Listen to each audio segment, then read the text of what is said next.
सखी सैया वकील हमर हो गईले, ये सखी सैया वकील हमर हो गईले। होता सवेरे सासू ने पूछी, होता सवेरे सासू ने पूछी, ए बहुअर बेटा हमारी कुछ कह गईले, ये बहुअर बेटा हमारी कुछ कह गईले। ना कुछ कह गईले ना कुछ सुन गईले, ना कुछ कह गईले ना कुछ सुन गईले। ए सासू झगड़ा करे के तो से कह गईले, ये सासू झगड़ा करे के तो से कह गईले।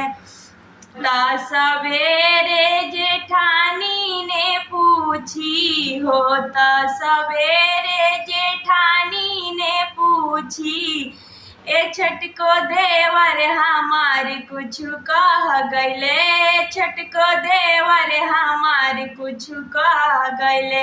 ना कुछ कह गईले ना कुछ सुन गईले।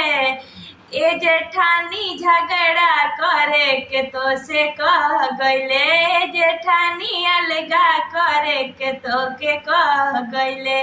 होता सवेरे नंदों ने पूछी, होता सवेरे ननद ने पूछी, ए भाभी भैया हमारी कुछ कह गईले, ए भाभी भैया हमारी कुछ कह गईले।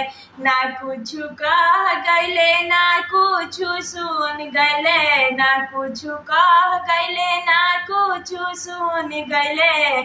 ए ननद गवना करे के तोहर कह गईले, नंदो गवना करे के तोहर कह गईले, ए नंदो गवना करे के तोहर कह गईले। ए सखी सैया वकील हमर हो गईले, सखी सैया वकील हमर हो गईले।